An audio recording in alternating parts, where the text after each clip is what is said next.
Hello, my name is Douglas Bloch. Welcome to the Depression Recovery Channel, where each week we talk about practical tools and coping strategies for healing from depression and anxiety. Today is Flashback Friday, a feature in which I republish one of my earlier videos you might not have seen that contains really important coping strategies that will help you attain a better mood. Now here's today's video. The title of today's video is How to Survive the Loss of a Love. But before we start, of course, we have to do our joke. Did you hear about the thief who stole a calendar? He got 12 months. As I said, the title of today's video is How to Survive the Loss of a Love. Now, there are many causes of depression, and in a previous video I said, what is the number one cause? Well, I came to the conclusion, based on my experience and others, that it's essentially the loss of a relationship. Now, this relationship could be between a married couple or unmarried couple. It could be straight or gay. The common denominator is the emotional connection, the emotional support that people give each other, and the mutual love and respect that comes with it.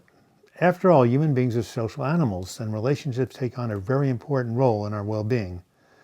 After all, didn't Sigmund Freud say that mental health is the ability to love and to work? But what happens when the person we love, when the relationship sours, the person dies? How does the person who is dealing with the loss based on desertion, divorce, or death cope with this loss and not fall into a deep depression? The first thing to understand is that grief and loss are a natural part of losing an attachment figure. There's no escaping this. That's the price we pay for loving.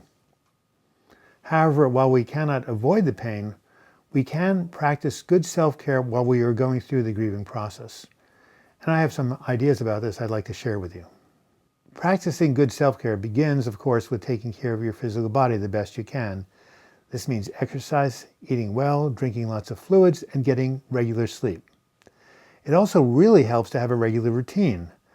I remember one woman who lost her husband said, "What saved me was my job. It gave me a place to go every day and to be around sympathetic people I could connect with. Without my job, I don't know how I would have made it." Speaking of connecting with others, here's some other ways to get social support besides your job, friends and family, professional counselor, that really helps, going to your place of worship, and joining a support group. I should know, I used to run them. Support groups are really, really helpful because you get to be around people going through what you're going through. You can share the pain, you can validate each other, give each other ideas. Very, very potent. And fortunately, many hospitals and counseling centers run grief groups. In addition, there were meetup groups. I know we're kind of hopefully nearing the end of the pandemic, but before that happened, one of the members of my support groups who went through a really painful divorce said, joining a divorce support group to meet up really, really got her through the hard times and made her recovery possible. Also, if you've been in a long-term relationship, it's a good idea to wait for a while. Give yourself a period of time to mourn before you start dating. Because if you rush into a relationship from a needy place, you can make poor decisions and end up with someone who's not healthy for you. We used to call this being in a rebound relationship. Don't know if they still use the term, but yeah, a rebound relationship. So instead, try to give yourself some time to mourn. Then you can come from a stable place when you go out and date and make more healthy choices. As I said, grief is a normal process of losing someone. But for some people, grief turns into clinical depression. Now, how do you tell the difference between grieving and being super depressed? Well, they have a lot in common. For instance, losing your appetite, sleep disruptions, not enjoying the things you used to, sadness and crying. But there are some important differences. One main difference between grieving and becoming clinically depressed is when you're clinically depressed, you have major feelings of worthlessness, inappropriate guilt. It was my fault. What did I do? And you feel like without a partner, you're nothing. Other difference is that people with depression excessively ruminate. I should know. I did a video called How to Stop Ruminating while I was ruminating, right? Their mind goes over and over again about the relationship. What happened? What could I have done differently? What could have, should have been? It's like being on an endless merry-go-round. The other thing is that when people are grieving, they may be laid low, but when people are severely depressed, they can hardly function. For example, they stop returning phone calls. They don't open the mail. They stop doing dishes. And they let their personal hygiene slide and don't take baths, do showers, just lie around all day, looking and feeling miserable.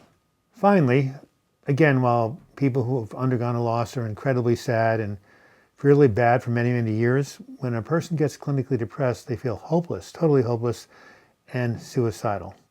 And this is borne out by the fact that 90% of the people who do die by suicide had a mental illness. So if it starts out as a loss, as it did with me, and you notice yourself getting a lot worse over time instead of gradually better, and you feel you're having some of these symptoms of depression, please call up your therapist, or if you don't have one, reach out for a mental health professional.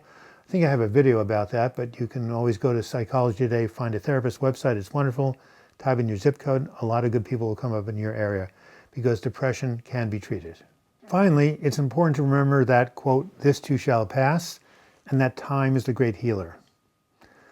I'm 72. I've been around for a while, seen a lot of people lose partners to death and divorce, and most of them remarry or find new relationships. And even if you don't, it's possible to regain your happiness. After all, I know a lot of single friends who are perfectly content with their lives. Finally, as I said in my video, "A broken heart is an open heart," sometimes the pain of loss is not all bad. It can open our hearts and help us have more compassion for the suffering of others. I remember Leonard Cohen's favorite line, "There's a crack in everything, that's how the light gets in." And as the French novelist Leon Bloy famously said, "There are places in the heart that do not yet exist. Pain must enter in for them to come to be." This has been Douglas Bloch. I hope you found the information on this Flashback Friday video helpful. If so, please give it a like, as likes draw more and more people to this channel and hopefully some more subscribers. You can also leave your comments in the comments section or email me, douglasbloch@gmail.com. If you do want to subscribe to this channel, click on my photo in the closing credits. You'll be taken to my subscribe page.